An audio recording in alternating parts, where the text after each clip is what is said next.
Podfix Network.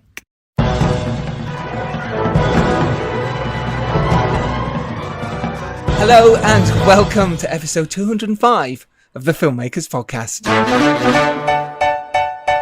This, if you don't know, is a podcast where we talk filmmaking from indie films to studio films and everything in between about how to get them made, how to make them, and how to try not to screw it up. Yep, that'll do. In our very, very humble opinion, I am Giles Alderson. I'm a writer, director, and producer, and my co-host today is the fantastic Dom Lenoir. How you doing, buddy? Very good, yeah. Very good. Today on the show, we have the brilliant talent, the fantastic writer-director that is Gerard Johnson.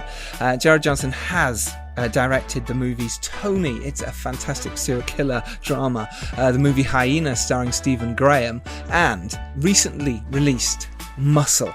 It is an absolute brilliant movie. Myself and Dom sat down with Gerard about working with swingers in his film. Dom, what did you learn from this week's episode? His distinctive shooting style is one of the key things. There's elements of social realism, there's elements of art house, especially in his latest movie. His workshopping with actors was really exciting, and like the importance of that to get those kind of performances, and also I think his collaboration with his DOP and how he uses depth of field to create a mood in his movie. Absolutely. He also tells us why filmmaking is like going into battle, how he managed to finance his movies through France. You'll find out more about that, and why he decided to shoot Muscle in 2 blocks. He also gives you so much amazing advice. It is absolutely brilliant. I really enjoyed chatting to Gerard. It was a really good laugh, as well as so much information and knowledge for you guys to go out there and make your own films, because that's what this is about. You learning to go make your films, and me and Don get to learn at the same time. Win-win. And if you do like this, which of course you do, then go tell your pals. But more than that, go to our iTunes page and give us a lovely 5-star review, just to say thank you for being Giles and Dom. It's a thankless task. For you. Talking of which, how are you, buddy? Editing the behind the scenes for The Stranger in Our Bed? Yeah, so in November I had the pleasure of watching you on set. Which must have been interesting, because often we don't get to watch other directors work, right? You got to see me work. I'll give you this. You're surprisingly competent. You gave a very good account of yourself as someone who knew what he was doing. Yeah, that's basically what I did. It was a great performance. Gave a good account of someone who knew what they were doing. Yeah, I performed well. It's my acting training from back in the day, you know. It was great to be back on the set, and you know, every film you work on in any capacity, you meet some great people. You learn so much about different processes. You know, it was interesting to see your kind of work, which you know, I think is a mix of quite sort of technical walkthroughs and working with the actors. It's been a long editing process, but that's kind of, you know, sort of drawing to a close now, and I'm back into writing mode and developing. So I'm about to sort of throw myself back into that again. It was really good to see your edit, actually, of the behind the scenes, because normally, you know, and it was long, and I love that, because you got to see so much about what I'd done. And I'm actually going through the edit right now. I'm actually editing, not yours, the actual movie. So it's kind of weird to see the behind the scenes of us lot doing what we were doing and the amazing talents we had there, and seeing it all on camera. So I really appreciate you doing that. I thought it was really well done. But yeah, it's really nice to watch something like that. Normally it's years and years later you watch, you know, the behind the scenes, normally for me anyway, or you don't see it at all. So I really appreciate that. But yeah, it's great now that you're getting back to writing, though. I'm excited to see what you're doing next. I can't wait after Winter Ridge and the success there that you had with your 3rd directed feature. And yeah, about what's next for you, and that's exciting time. Again, thank you all so much for your love on the Dare movie, which obviously you can watch now on Amazon Prime. So if you're in the UK right now, you can go watch that. Obviously, it's available all around the world as well. So especially if you're in America, go check it out and support the Horror Collective, because they're ace. That's the Dare, my movie. Go watch it. Go support wherever you are. Let's get to it. To today's episode of the Filmmakers Podcast with the fantastic director Gerard Johnson, Dom and myself. Sit back, relax and enjoy this week's episode. Hey, how you doing? How you doing? I'm in a little vocal booth here, so looks like something from a David Lynch nightmare. It looks perfect. This is Dom Lenoir. He's a fellow director, producer, screenwriter as well. Good to meet you. Hey, how you doing? This booth has been a fantastic sanctuary over lockdown. I also use it for writing. I like going to hotels. I find working in that sort of environment helps for some reason. That's fascinating. Do you like to go to just a lobby or a place on your own to write? Since I've had children, it's really difficult to write at home, especially lockdown. There's nowhere to write really peacefully. So I was going with my noise cancelling headphones to a little hotel bars. I find them quite inspiring, actually. That's interesting because I get distracted there. See, I write with music as well, which is some people can't, other people love it. So I totally get into that world. That's fascinating because I like, and Dom, tell us about yours in a sec. I like to sit in a place where I know everything is. So if I went to the library or to a hotel, I'd be like, oh, there's one of my notepads has some other information on it. That's in my room. Oh, there's something. Do you know what I mean? Or I feel like once I've got my place, I know where, even if I'm not using any of that stuff, I know it's there and it makes me concentrate. I love the fact that you can go from room to room or place to place. Dom, are you the same? I find for me it's down to, like, when I'm in the ideas stage, I absolutely love to be out and about. Like, one of my best writing experiences, I was like visiting my brother in Switzerland, and I was just climbing mountains on my phone in these incredible sort of landscapes, just sort of firing, like, as I was sort of adventuring and exploring, just firing ideas across. So I find for that stage, it's really, really helpful. And same with like sitting in cafes and having like a really nice sort of, atmosphere around. But I used to do writing in cafes and kind of places like that, but I find now, like, too many people know you. They come up to you all the time. No, but just I just can't concentrate. I think it's because I'm a desktop user, so like for me to like really get stuck into it, I like a nice big screen and my music on and sort of sat in a chair, and like that's my vibe for actually writing. But I love to be out and about for the sort of ideas process. I think it has to be a certain place. Like coffee shops don't really work. But I find hotels, you can disappear. This did come about through not being able to work at home and then, thinking, well, where can I just go that's close by, that I can just sit and not be bothered for a few hours. But again, I've not been able to do that. So I'm just in the vocal booth, which has also been brilliant, especially during the first lockdown, because I wrote a script during that period. It's an American road movie, so it was lovely to escape completely into this other world and then come out of the vocal booth, and there I am in the flat. Yeah, that's amazing. It is quite fascinating because I've got my loft space here and I've got everything everywhere with notes up along the wall, and it's my little den, my space. So it is nice when you can get that. So as much as you're sharing the booth, at least when you're in it, it's yours for that time. Take it, Polly's your wife? Yes. Did you meet her making films? Is that how you guys met? No, nothing to do with meeting on set or anything. But it turns out, she's an actress. I'm always gravitated toward actors and actresses throughout my life for some reason. Peter Ferdinando, who's the lead in Hyena and in Tony. Yeah, he's my cousin. So, we're very close cousins, but he's the first actor I knew well enough to ask to be in a short I was doing, years and years and years ago. Through that network of people that he knew, I knew a lot of great actors very early on. Yeah. Was it Mug? Was that the first one you did? No, there was a thing called Lone Man I did. And it was just me, Peter, and a camcorder. At the time, I was working in post-productions. My first experience of film and film sets was I was a runner on commercials and music videos. Oh, okay. How did you even get into that? How did you even knock on the door? Originally, that was my brother, who is the. Your brother's the. Oh, amazing. Great. I mean, the music for Muscle is incredible, which obviously the did all. Your brother then did all. Amazing. He's done all my music for all my films. So I like to keep everything in the family. But I've been obsessed with films, and so it's always my passion at a very early age to want to direct. It took me a lot longer, long, arduous journey to get there. But yeah, Tim Pope, very famous music video director, was doing I think it was a Renault commercial, and said, there's an opportunity to be a runner. So I did that and quickly got a little bit disillusioned because at that early stage, I was only interested in one job, and that was to be around the director. It is like a salmon swimming upstream trying to get like experience on set as a runner. Like everyone wants you not to be doing that. Like the ADs are weighing down on you, the production manager, the producers. It's just the first AD you can't stand, and the second AD you quite like, and they're the two people you see more than anyone else. And it's like the director's someone you see like huddled over a monitor with a hat on, and it's like, oh.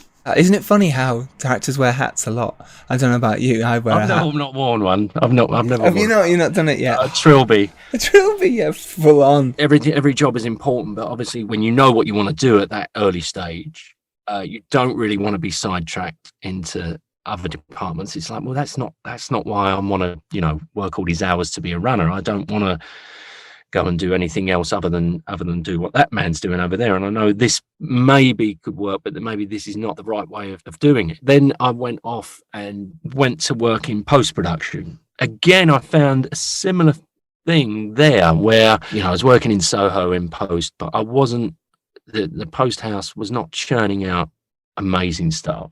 But what was inspiring about it was I was probably the only runner there that was actually interested in doing stuff after hours. So I would stay late after everyone had gone and use the editing facilities and sort of teach myself how to edit. See, you've got to do this type of thing, you're right? I saw that as my wage, rather than the peanuts they were giving you. I saw it as an opportunity, and I used it like my own little production house. Even now I bump into some of my old bosses, and then normally they're getting me cups of tea now, which is nice. But again, just using it to make short films off my own back. And I was, as I say, I was amazed because I thought I was gonna, when I was working there, I would come across all these mini Tarantinos, and I was the only one that was really interested. It fascinates me sometimes. Me and Dom put stuff out all the time, sort of like, hey, do you want how Paul will do this?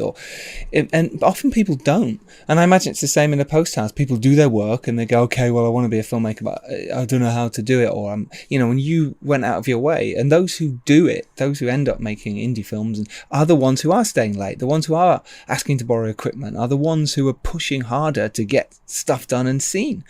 If you don't do that, why should anyone come to you? Just because you're a runner somewhere, someone's going to go, oh my god, you'd make a great director. And I think what you did was very correct. There's this kind of this unwritten rule of film that says you have to sort of go and be a runner for so many years, and then you've got to work up to the chance to assist and be head runner, and then you've got to go into department as a trainee. And I think that mold fits certain people, and they've had success with it. But I think for a lot of people, because of the way that they are, if they're very independent, I know I felt like that. The best way to learn was by making use of the kit, and when I went to university, I had cameras available all the time, and those kind of resources were the best way to learn, by making stuff myself. And that was what I was excited about, was going out and making stuff and learning by those mistakes, not sort of being a very small cog in a film where you're not really getting access to the actual know-how. Yeah, and I didn't go to film schools, but all of that experience, being on those sets and different environments, like as I say, the commercials, the music videos, and then in post-production, seeing that end of it, that was a little film school, really. Well, it's eye-opening. You get to see all the stuff that people don't normally see. You see all the mistakes. You see all the stuff they're not going to use, and you go, why aren't they using that? And you can analyse that. And always be very nice to runners in post-production houses, because they might do something to your food or tea.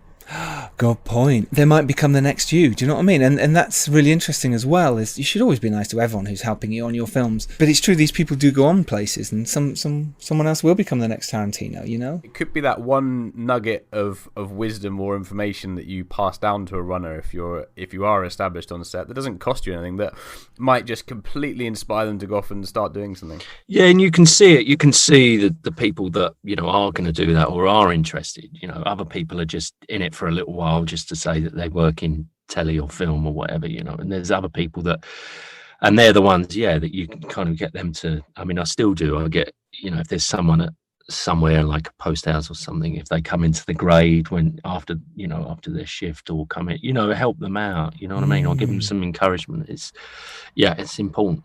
It definitely is. So you made a couple of shorts. You made Tony as a short before you made it as a feature film. Now, was always the idea to make it as a feature, or had you made it as a short just as a general one and then thought, let's expand it? Yeah, I mean, I made it just as a short, and then Paul Abbott, who created Shameless, had seen Mug previous to me shooting Tony, and was a big supporter of Mug. I invited him along to the screening of Tony. We had a little screening in Soho, and the next day he invited me to his office. He said, "Look, don't send this out anywhere. I think this could work as a feature film." I hadn't really thought of it as anything longer than a short. I mean, the short is just a little blueprint of what we were able to achieve. It was brilliant because I'd achieved the goal of just showing a short, and from that to get a feature. It took quite a while to get the funding, but it cost absolutely nothing. I mean, we shot it for 40 grand, considering we shot it on film, 16 mil, and 11 days. And yeah, it was amazing. It must have been so eye-opening for you to do that. Obviously now you've got Paul Abbott, and then Peter, just so everyone knows, Peter Ferdinando has been in all your shorts, and then obviously he was Tony in the Tony feature, and it's just an incredible performance. Like you say, he lost the weight and went through that.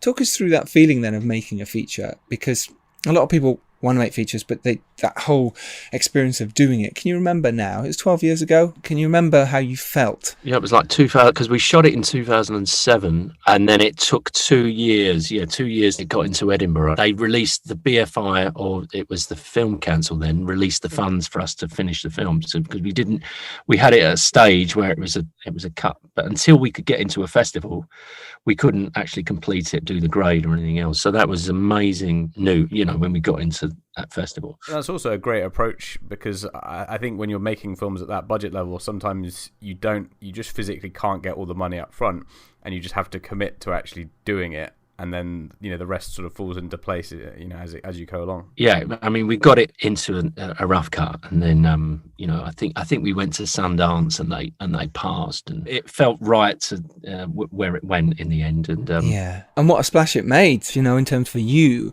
Like I said, can you touch on how it felt shooting it, what you went through, your plans for it, because it is kind of documentary-ish style in that. Well, how you kind of do a lot of your films is that sort of doco style. Did you plan that from the beginning? Is that kind of the feel? And talk us through how it felt to actually be a feature film director. But I remember being, a little bit nervous of the fact that it was going to be a feature film, and suddenly there was going to be a lot more people on set than what I was used to. It was normally about no more than, say, 6 people involved. This was still very much guerrilla. I wasn't necessarily intimidated, but I just treated it like it was a bunch of shorts that I was just doing concurrently. Also, what I was doing, I was only showing the scenes to the actors involved. So it felt, the way Tony was made was little vignettes of different characters interacting with Tony. There was an overall arc of the little boy gone missing, but almost it was a snapshot a day in the life of Tony around, his estate. And for those who don't know, Tony is a serial killer. Until we saw it in Edinburgh, nobody knew what the film was about. They only saw their scenes.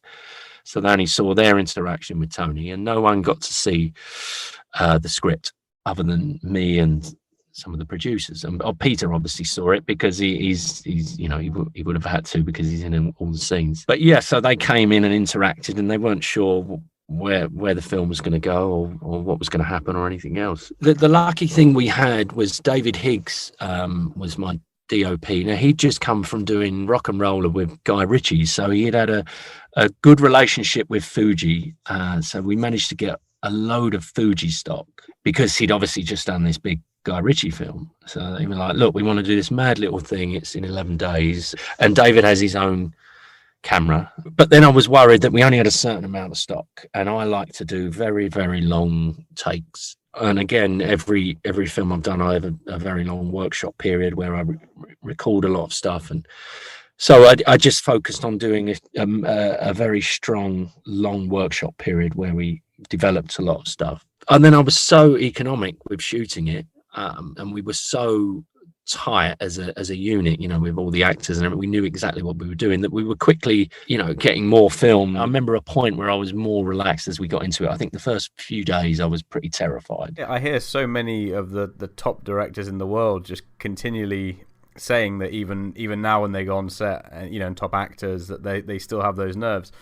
And I think I think it's taking action that sort of gets you past that. It's when you have ideas of stuff to do and you sort of get amongst in just doing it, the more you do it, the more you get absorbed in it, and then the nerves sort of disappear by that. It's the sort of indecision of it all that creates anxiety, I guess. Yeah, no, definitely. I don't get nervous at all on a film set. I mean, it's just absolute adrenaline. It's just excitement. Yeah. I take it you were fully prepared for it. Yeah. So, and I remember like after day 2 or 3, just like, oh, I love this, and obviously I'd done the shorts before, but this was a bit different. It was incredibly liberating, and because I didn't know certain things, the choices I was making, I still look back at that film and look at it and go, wow, it works so well.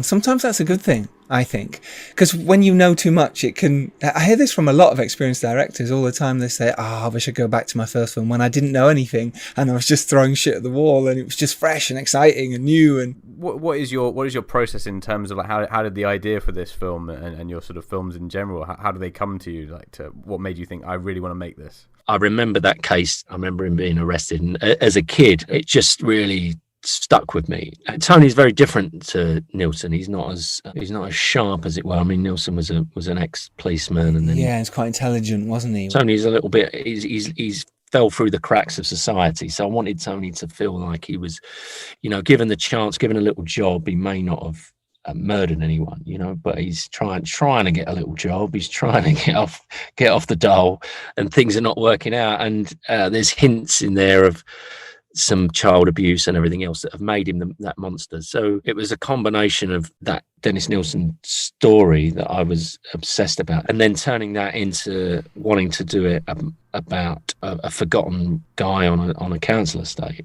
It was a little short, and then it really developed as a feature. Did you worry about how you could develop a short into a feature? No, I knew pretty early on that we could do it a lot better. Peter went on a very strict diet, and we had a great costume, Susie Harmon, great costume designer, and we could really push it and pick the locations I wanted and all this stuff and make it something really special. And you did, and it's a really special movie. It was a high praise across the board, really, for you as a debut movie. Like I say, it did make a big splash. What happened after that? Because like I say, it took 2 years to come out. Eventually it did, and people were like, this is great, you were a voice to be reckoned with. What happened after that moment? I mean, festivals, so we did a lot, festivals all over the world, and through that, offers. What have you got next? What do you want to do next? And who are they from, just so people know what could happen at a festival? We met Stephen Woolley and his company, Joe Laurie at Number 9. We met them at Dinard Film Festival in France, and they came to see Tony. I knew of Stephen, and he was institution in British film, so we pitched him a little bit of what Hyena was in France. When I came back to London, we had a meeting in London, and I pitched him my idea for a British bad lieutenant, and he loved it. Yeah, and that was it. And then we started to develop that, which was a pitch from me. And then it became a treatment, like a 12-page treatment. And then that went on to be a script. But it took a long time because I did a hell of a lot of research for Hyena. But me and Peter went out with the police on drug raids and met up with a lot of corrupt police, a lot of trafficked women, and all of that stuff went into the script. Right. And what were you doing during that time? Obviously you were researching it, but for you, for work, for money, how were you surviving? Not much. Yeah, just like surviving, just trying to live frugally. So that you could make films. So you were like, I want to do something I can drop straight away so I can carry on making movies. Yeah, a lot of writing. I was writing every day. That's amazing. That's full on. That's commitment. That's literally, right, I'm doing this. And you did that for how long? We were developing it for at least 2.5 years. I think it's interesting as well that the development length, because I don't think that's something that you necessarily, as an outsider, when you're watching a film, you don't see that development process in the script or the research. You just sort of think, okay, well, this is a director, they've just released a movie. You don't see all the long work and that kind of waiting that you have to do as a developer when you're really like set on going into the details. Yeah, absolutely. And we had to, there was moments you had to wait for certain actors' availability or funding issues, so there's all that stuff going on. If I was going to do, a cop thriller, I wanted to do that right. So it involved lots of research for me and the actors. And also, luckily enough, I met a corrupt policeman who was also incredibly helpful. Wow. Obviously, Peter Ferdinando again is your lead, but you've got Stephen Graham in there. He's just fantastic. Mariana Buring, Richard Dormer. You know, these guys, Tony Pitts. These guys have all gone on. They keep going. They keep making movies. I'm sure there's others in there as well. I've not mentioned, but it did get Film 4 came on board.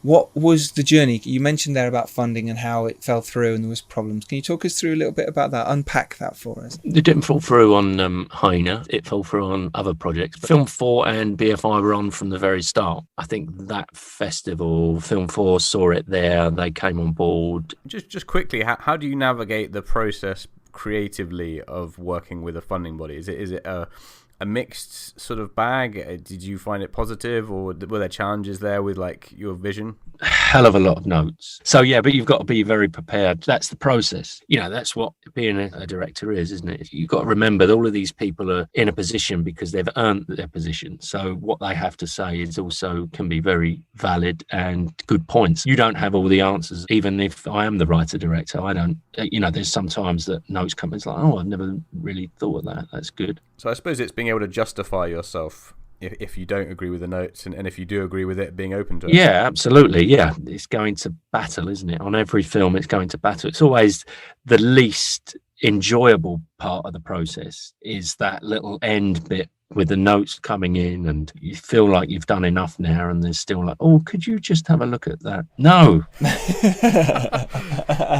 I've looked at it too many times, for God's sake. You know, at the start, it's good because you get to a point where you really want notes and you're excited. You know, you're like, I feel it's ready now. There comes a point where it's just, you're going a little bit around in circles with things. And I think it's the same on every single film for everyone. Well, yeah, it's almost as well that it's almost looking for a no as well, especially with sort of investors and bigger, you know, studio movies. They're looking for the no. So when they're giving notes or whatever, then you have to go back again, and it's almost like it almost becomes difficult for them. You have to make it easy, right, as well. So it's not an issue. They've got to read it all again, or do it all again, or dive into that again when they've got 10 other projects that day to look at. It's a tricky old process. Really but yeah, is. if you've got a gut feeling, you've got to stick with your gut feeling no matter what. You know, that's the key, because you don't want to end up doing something that you regret, because you will regret it. They won't regret it. They'd have moved on to 7 other films, but you'll regret it for the rest of your life, you know. So hence why I've only made 3 feature films. It's really nice to hear that though from aspiring filmmakers, because you know it can get frustrating when you're developing something and you know it is something that takes time. After Hyena, I'm skipping forward a little bit here. I was offered a film in America. They'd lost the director. I liked the script. I was excited by the project. Went off to Puerto Rico to shoot it, fully cast, fully funded, or so we thought. And then 2 weeks before we were about to shoot, the funding fell through. It was a 15 million budget film, so 3 million was lost. But it meant that we had to shut up shop in Puerto Rico, get rid of everything, get rid of everyone, and just regroup and try and see if we could do it again. And it didn't happen, and I ended up leaving the project about a year later. But as saying, like 2 years of incredibly hard work. I mean, I'd done a draft of the script myself, but also cast a great cast, you know, people like John Leguizamo and Peter Green from Pulp Fiction, and it's based on, did you ever see Cocaine Cowboys? No. Sounds like a great title. It's a brilliant documentary. You should check it out. What Scarface was based on, the Miami cocaine business in the late 70s, early 80s. And there was a woman called Griselda Blanco who was like a kingpin there. And so it was her story. It was heartbreaking in a way because it was 2 years of me and my DOP out in Puerto Rico. We had all the shots worked out. It was going to be a real exciting project, but there you go. I think in hindsight, I mean, it's a very hard pill to swallow, and I've had a couple of things before my last feature that I thought were going to be the one to make, and then something else comes along. But in hindsight, I think you learn an incredible amount whether you shoot something or not from the development process, and it may well be that even though you didn't shoot that film, you learnt some incredibly valuable lessons that you put into effect on made your next film better. Absolutely, yeah. None of it is wasted time. It's just, you know, you've done the hard bit. At the time I was upset, but I'm actually glad now that I left the project. It's not been made, but wouldn't have been that right first US movie for me. There was areas of it that I'm now glad, because I think it would have been a bit of a nightmare further down the line, but I got out just in the nick of time, really. Yeah, did you find that after, Tony and the success and then Hyena, that there was more of that knocking on the door? And obviously, like you say, you're out in Puerto Rico for that time. Was there others like that as well? I think because I got American reps after Tony, again, like from Slam Dance and stuff. So, and after Hyena, I noticed the quality of scripts were getting better. It was mainly horror, because people, if they see you've done one genre, it's like, there's the horror guy. But I never really saw Tony as a horror anyway. Even though Hyena is incredibly violent, it's commercial in a way that's commercial to an American audience. It's fundamentally a cop thriller. Yeah, I got quite a lot of sort of scripts and stuff. And it's kind of important as much what you turn down as what you take as your projects, I think. The thing with me, because I'm a writer-director, it's harder looking at stuff that I haven't written, because I'm like, well, I could write something better than this, and that's what I've actually done during lockdown. I've actually written my first US set script, and obviously I was not getting the stuff that cream of the crop are getting. I'm getting good stuff, but I'm getting stuff that I'm thinking, you know what, I can do better than this. Generics, like the real word that sums up, I think, what can be the most disappointing thing when you're sort of looking at it as a director. It doesn't even have to be bad. It can just be very, samey kind of stuff that you've seen before that's not fresh. And then that's the kind of stuff that can be really disheartening to try and, get your head around actually making. Yeah, no, it just wasn't happening. So I thought lockdown's a perfect opportunity to just write something that I would want to not only see, but make, that would excite me. So that's what I did. I did it as an exercise, because it's tricky writing for an American voice. It took about a year from beginning to end. That's what I find a lot of the time. I read stuff and it's like, you know what, I'm not as excited about this as I am my own stuff. And what's happening with that then? Let's say, now, it'd be really interesting to talk about. Not you don't have to go into detail, but I mean, in terms of what do you do for you now as established director? What do you do with your script? The producers of Muscle, Stigma and Hook, we had a great time, and obviously it's been so well received that we were like, let's see what else we can do. So we've got a few different projects on the go. So the American set one, we've just got a casting director on board. So we're just kind of going out to salespeople and having conversations about cast and everything else. That's obviously, this current situation is not ideal for everything's sort of slower at the moment, isn't it? Well, it's hard to get anyone on the phone. This is because they're not in their offices. We found that when we just cast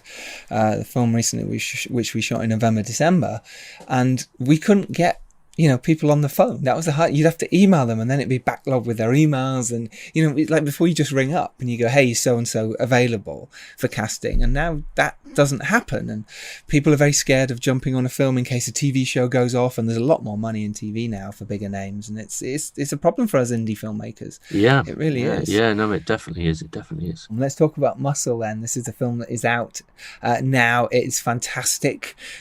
Stars Craig Fairbrass, and obviously Peter Ferdinando is in there as a small role, as a cameo role, but it's Cavan Clerkin who's your lead, who is just sensational. And then you've got in there Mark Stobbart, who's great, Sinead Matthews, who was in a film I produced called A Serial Killer's Guide to Life, and she's fantastic. Lorraine Burrows, and obviously your wife Polly Maybelle's in there as well. There's loads of other brilliant cast in there I might not have mentioned, but really fascinating. What a story, Would you describe it for us, and then we'll drop the trailer in? A personal trainer that takes over somebody's life. It was that little log line that I pitched to people years ago when I had that idea. I was just obsessed with this personal trainer, because it was about the time when the fitness industry has blown up in the last 10, 15 years, and just a personal trainer that would take over somebody's life, which he does. He moves into his house and completely suffocates him. Do you know what? You've just won a free VIP day out with us. I really don't think that's for me. Well, I tell you what, Sorry, listen, Simon, I really don't want to take have this. got to go. Alex, Bye, no. I'm not sure what I'm doing at the moment. I'm not sure what's going on. Did you ever think you would end up like this? Jesus, it's Action Man. You're going to join in the gym.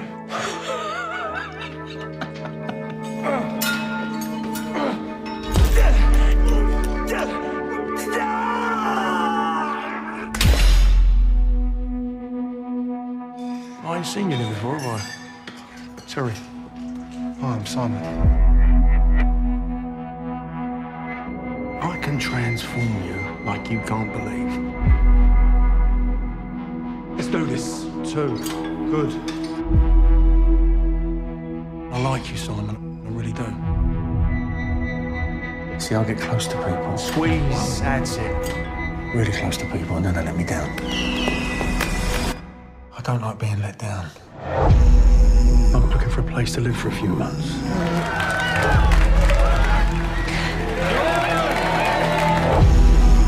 Come on, let's get big and let's get ripped. I've got some work if you want it. What sort of work?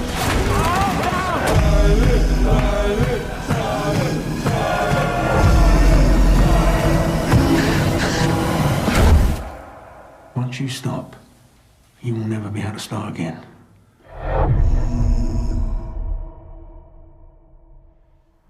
It's really a really absorbing watch. It really got me on edge. I was like, oh my god, and you almost felt like it could happen to you, and maybe that was the idea for you, Gerard, that you felt. Because I was like, oh God, I could easily not easily go down the route he goes down totally, but you could be persuaded to go, oh yeah, why don't you do this muscle builder's good for you, or buy this house, or do this. And he's just one of those people who just sort of, the way he did it as well, bullyish. It's real narcissism, isn't it? That comes in and exploits someone that's sort of down on their luck. And I think, the topic of gaslighting and manipulation, it is very hot at the moment, and it sort of came at a very good time. This movie, pressure cooker style that I felt this gave across is wonderful. Like there's a pot about to boil over, and it just was a delight to watch. Let's talk about how you made it. Then obviously the idea came from there. How did you go from Hyena? Obviously you've been in Puerto Rico. It fell apart. That movie, you walked away from it, and other movies fell apart, but you walked away from that one. And then Muscle, you're like, okay, no, I'm going to go back to my roots. Yeah, well, I'd actually written Muscle, and we were fully funded to do Muscle before The Godmother, and the offer from Godmother was just too big for me to pass up. And then the people that we were going to do the film with were no longer the heads of those companies. So in the end, we couldn't get funding in the UK, and we got it from France, French company called Logical Pictures. Wow. Do you mind unpacking that a little bit? How did that happen? Because, that's incredible. It's set in Newcastle. There's a company called Joker's distribution company who distributed Hyena. They also had Muscle at a very early stage, and they showed Logical, or spoke to Logical about me. So it just became them reading the script. I think the interesting thing, they weren't scared of black and white, for one. We were getting a lot of pressure from UK of like, really, black and whites? I like the idea of it being, a totally French funded film, but set in a gym in Newcastle, something quite lovely about it. They loved it. And the second problem was the change of shape for Cav. Yeah, because at the start of the movie, he's supposed to be a bit of a podgier guy, and then suddenly, halfway through the movie or the third way through, before and after lockdown, he's suddenly a beast.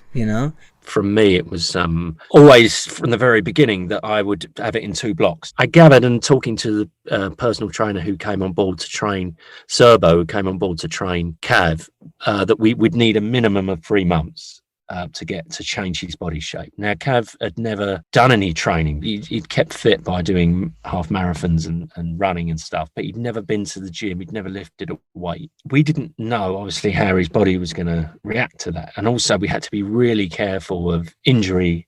So as much as we wanted him to bulk up, we also wanted to be really careful that he didn't get an injury, and then we'd do this 3-month break and he'd come back looking exactly the same as... Yeah, or worse, he couldn't actually get big. The opposite of Tom Hanks in Castaway. And it would have been a disaster, But it worked incredibly well. I was incredibly pleased, and Serbo was a great trainer, and Cav really, really works his socks off. And by the way, he loves the gym now. And what was lovely was for him as a actor, but also for all of us, was he really was out of place in a gym. He didn't know how to work those machines. 3 months of training with Serbo, when he came back, he loved getting in that gym, and the way he was moving around the weights, he was like, I want to try this one, I want to try this, because he was into it. He was totally into that lifestyle. So when he actually first meets the trainer and he says, like, I haven't really been doing any training since I was in school, there's a real realism there. That was his real boys club that he said. So you managed to get all your cast and crew to do Like literally, we're going to film for, I don't know, let's say 2 weeks here, then 3 months off. That was the hard bit, especially for like Stuart Bentley, the DOP. DOP's done loads of big, he's done Black Mirror, and what else is done? This Is England 90, big DPs.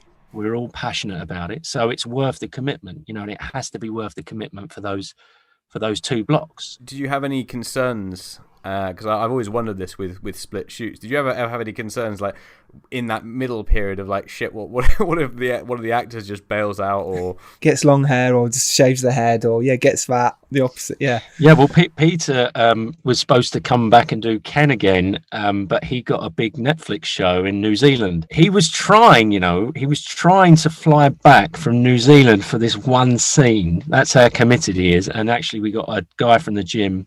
Paul, he's a real deal. He's a bouncer up there, but that was originally supposed to be Peter doing it. But I couldn't do that to him. Yeah, it worked out well. Interesting story I heard about Cav's audition, because obviously you could have gone for a name here, right? I mean, you've got Craig Fairbrass in there. You could have, and I think it's really interesting that you chose Cav. And I've known Cav a while around on the circuits and stuff, and he's brilliant.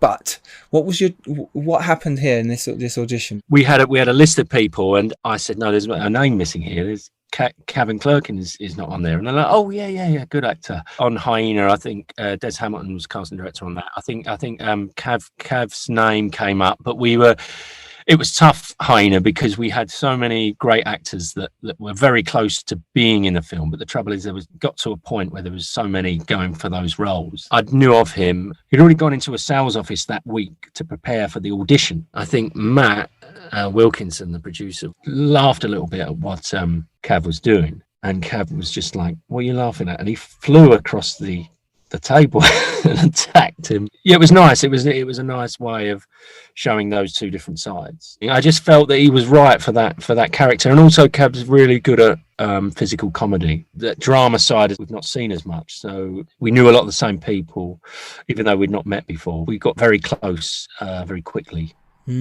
How important is casting a movie like this? Because like I say, you normally work with Peter every time, and suddenly now you've got someone new. How important would you say casting is? It's the most important thing. You have to have shorthand very quickly, so you have to get to know the people that you're going to be working with very quickly, and that comes with also the workshop period, which is, as I say, it's like the bonding period for all of you to get to know one another, to know your strengths, your weaknesses, everything else. It has to be second nature when you're on the film set. You do all that work. If you do all that work ahead of being on shoot, it's only going to benefit. If you want to try stuff, whatever, there's nothing worse than not having that time to have those conversations where you've got actors on set who are just looking around saying, oh, what do you want me to do? Yeah, well, talk us through this workshop period then, because we touched on it at the beginning, but it'd be really nice for us to know what you do in this workshop period. What's the process? Yeah, I mean, again, it's like sometimes we won't even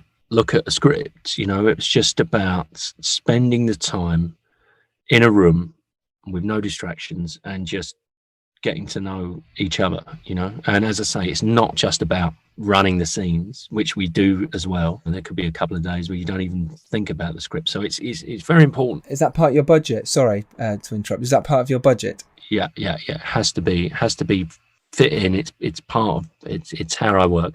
I think we all use methods that work for us. Every director works in a different way. It's finding your zone.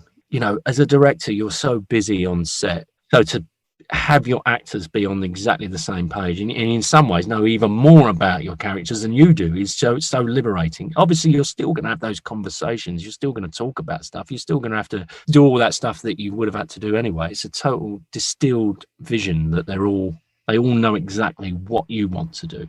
It really is. That time is so precious. How long do you do these workshops for? Once we get a date, then we'll just backtrack maybe 2-3 weeks or whatever. It's almost like read-throughs, but it's more than that. You're covering lots of stuff. I mean, it's not so important if you're in one scene and, you're in for one day. Do you know what I mean? But it's the main the main players need that time, and I need that time with them. I love it. I wish I could do that more on my films. I found it really difficult to get that rehearsal period, but when we have, it's made such a difference when we're on set for those scenes. It's the ones you haven't rehearsed, you suddenly go, oh God, suddenly questions come flying, and there's nothing worse when you're on set and the camera team are waiting.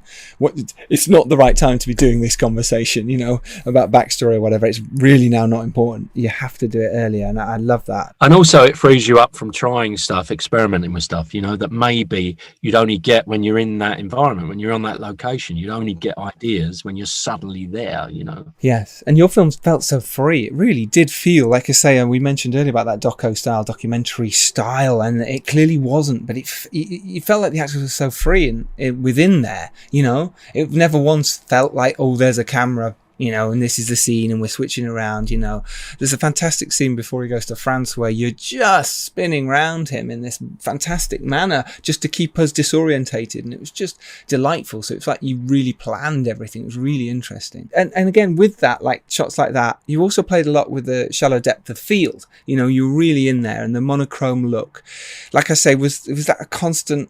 That's what you wanted. You yourself and your DP, you'd got that, Stuart Bentley, you got that from the off. This is what we're planning to do with this movie. Yeah, loads of conversation. Again, like next to the actors, the DOP relationship is vital. That's your bread and butter. Those two relationships are absolutely concrete. And luckily, like with Ben Kraken and Stuart Bentley, I've had two DOPs that I've really been totally in tune with, which is important because you're going into war, you go into battle, you need your troops and you need your friends around you. Yeah, just doing as much research as possible and finding that palette. And why black and white then? Why this monochrome look? I think I know the answer, but I'd love to know from your side. A little nod to the kitchen sink British New Wave, which I felt it had very much parallels to when writing the script. A call centre has taken over from the factory in England. Funnily enough, where we filmed it, and it was the toffee factory, which is obviously offices now. The difference between someone working on a factory floor to a call centre is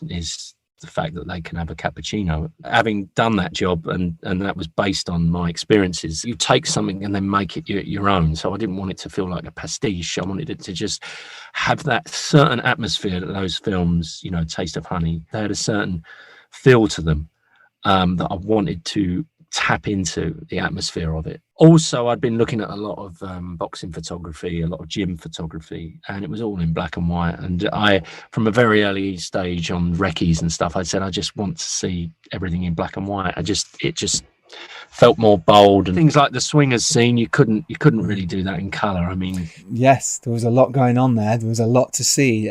Talking of that, how did you? I mean, I take it you use real swingers to do this, and real people, as in real people, of course, real people, supposed to fake people. Yeah, there's some full on sort of sex scenes here that are really, and I suppose you wanted to do that so it was very real and very visceral for Cav's character as he was going through this horrible journey in this tunnel that he couldn't get himself out of. Yeah, and also there's quite a funny thing about France and being funded by French money. We had to do a cut version for France. They have a certificate problem in France, so Hyena was given an R, I think it's like an R17 or something, which basically means it can only play in porn cinemas. And same was going to happen to Muscle. So I did an angel cut and a devil cut. So the devil cut, that's the UK release. It's the X-rated uncut version. But there's another cut version which I did for France, which ended up playing at the London Film Festival. I'm thankful that this version is the one that's been released in the UK.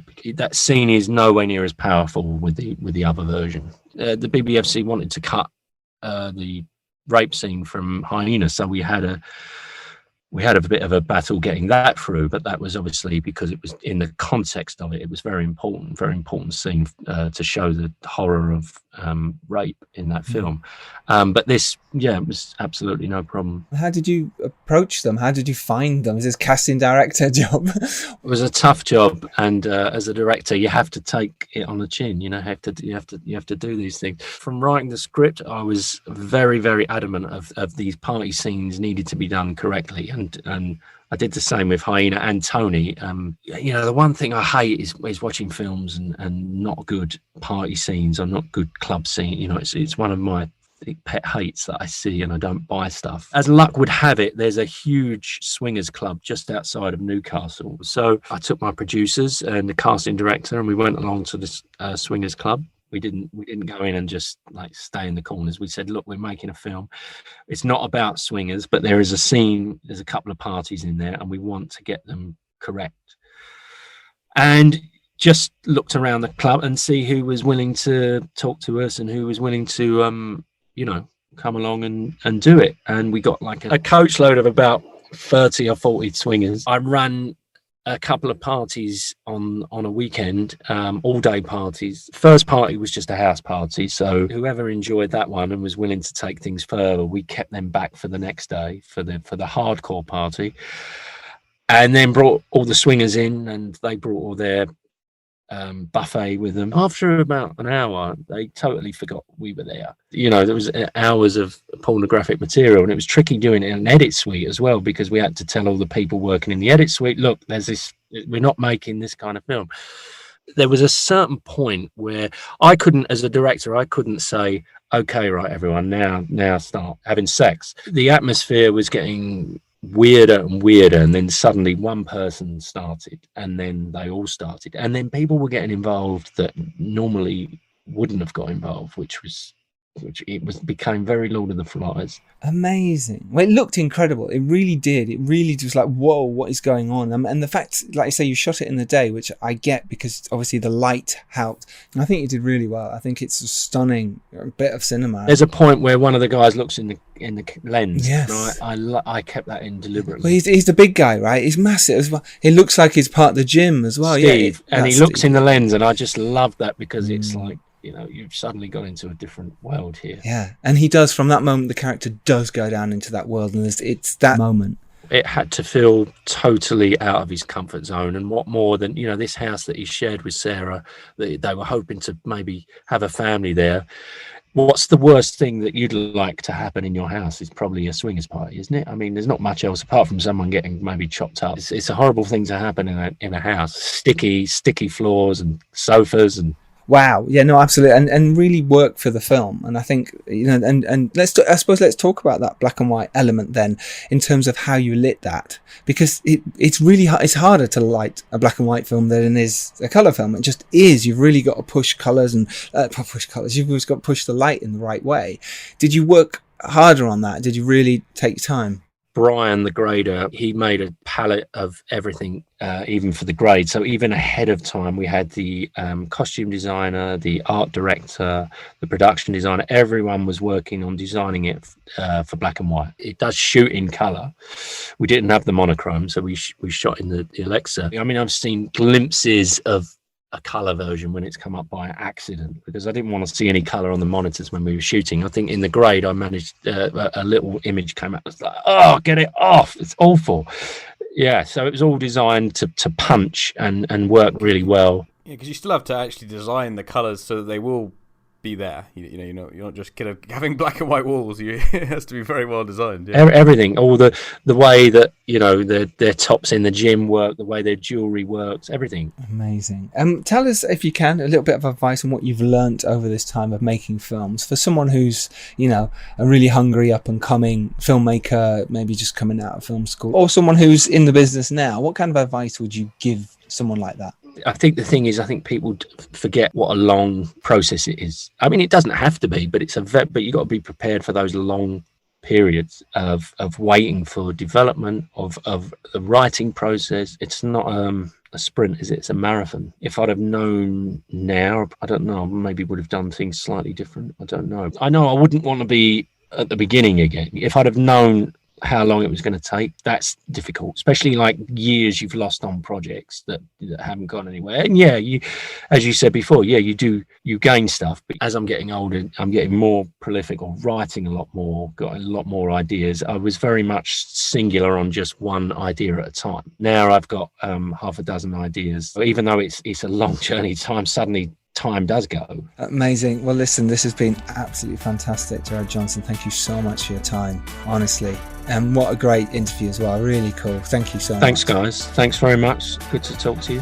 Very good. Muscle is out now, everyone. Do go watch it. And obviously you can watch Tony and Hyena as well, Gerard's films before this, but Muscle is really worth checking out. It really is a brilliant, brilliant film, and it's out now. And it's perfect for the indie filmmakers out there in you who want to know how to make a film like this, and you should be inspired. Absolutely.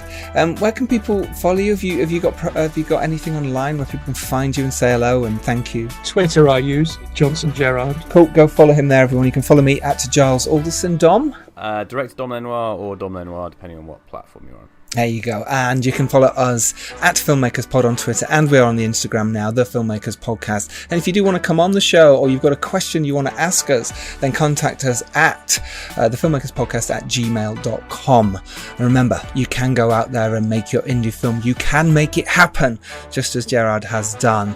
And remember, if you're lucky enough to rise up and do well, it is your duty to send the elevator back down. Muscle is out now. Go watch it. We will see you all next Tuesday. Gerard, thank you very much. Thanks, guys. Thank you. Cheers, Dom. Thank you. Bye-bye, everyone. Cheers, everyone. Have a great week. Go make your film. Do something to make your film happen. Do it. See you next week, everyone. Bye.